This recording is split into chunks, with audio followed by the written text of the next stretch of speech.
गृहनिर्माण सोसायट्यांच्या अभिहस्तांतरण आणि मानवी अभिहस्तांतरण प्रक्रियेमध्ये येणाऱ्या अडचणी दूर करण्यासाठी ठाणे जिल्हा हाऊसिंग फेडरेशननं पुढाकार घेत विशेष बैठकीचं आयोजन केलं।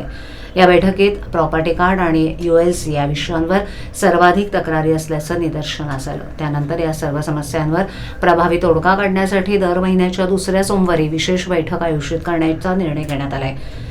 Thane district cooperative housing federation limited, महसूल विभाग ठाणे आणि जिल्हा उपनिबंधक सहकारी संस्था यांच्या संयुक्त विद्यमानं आणि आमदार संजय केळकर यांच्या मार्गदर्शनाखाली ही समस्या निवारण कार्यशाळा पार पडली। जिल्हा उपनिबंधक डॉक्टर किशोर मांडे, नगर भूमापन अधिकारी सिद्धेश्वर धुळे, अधीक्षक भूमी अभिलेख नितीन पाटील तसंच फेडरेशनचे अध्यक्ष सीताराम राणे यांसह संबंधित विभागातील अधिकारी उपस्थित होते। कार्यशाळेत मानपाडा, ढोकाळी, कावेरी, बाळकूम, माजिवडा, कोलशेत, खारेगाव, कळवा आणि पाचपाखाडी परिसरातील 152 गृहनिर्माण संस्थांच्या तक्रारींसाठी 8 टेबल लावण्यात आले होते। त्यातील बहुतांश तक्रारी प्रॉपर्टी कार्ड आणि ULC संबंधित असल्याचं समोर आलं। यावेळेला भूमी अभिलेख अधिकारी नितीन पाटील म्हणाले की विकास प्रक्रियेला गती मिळावी यासाठी कमीत कमी वेळेत अडथळे दूर करण्याचा प्रयत्न केला जाईल। त्या दृष्टीनं प्रत्येक महिन्याच्या दुसऱ्या सोमवारी फेडरेशनच्या कार्यालयात आम्ही उपस्थित राहू। तसंच बैठकीत ULC, पुनर्विकास अशा सर्व विषयांवरील समस्या सोडवण्याचा प्रयत्न केला जाईल।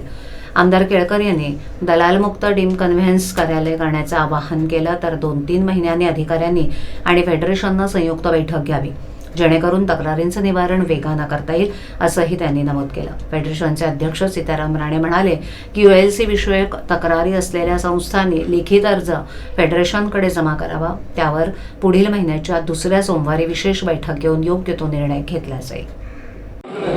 साहेब, जमीन हस्तांतरणचा समस्या निवारणचं कार्यशाळा आयोजित केलेली आहे, काय नक्की कार्यशाळा आहे की बऱ्याचशा ठाण्यातल्या गृहनिर्माण संस्थांचं डीम कन्व्हेन्स झालेलं आहे किंवा कन्व्हेन्स झालेलं आहे। मात्र ही कन्व्हेन्स होऊनसुद्धा 7/12ला नाव लावताना किंवा प्रॉपर्टी कार्ड नाव लावताना बऱ्याचशा अडचणी आहेत। काहींचा तिचा एरिया कमी आहे, एरिया जास्त आहे आणि नगर भूमापन विभागाकडनं वेगवेगळ्या प्रश्न किंवा अडचणी सांगितल्या जातात। या सगळ्या प्रश्नांचं एकत्र त्या सगळ्या विभागाच्या अधिकाऱ्यांना आपण आधी ते बोलवलं होतं। ADDP आले होते, नगर भूमापन अधिकारी आले होते। हे सगळे एकत्र बोलून प्रत्येकाचा वेगवेगळा जो विषय असेल तो सोडवला जाईल आणि 7/12 किंवा प्रॉपर्टी कार्डवर नाव लावताना कुठल्याही प्रकारची अडचण येऊ नये म्हणून मार्गदर्शन आणि कारवाई असे दोन्ही विषय आपण या ठिकाणी घेतले होते। कोण कोण या कार्यक्रमाला उपस्थित होतं? आमदार संजय केळकर होते, त्याप्रमाणे नितीन पाटील, आणखीन घुलेसाहेब होते आणि त्यांचे इथे प्रत्येक विभागाचे जे ओळा, माजिवाडा, कामेसर,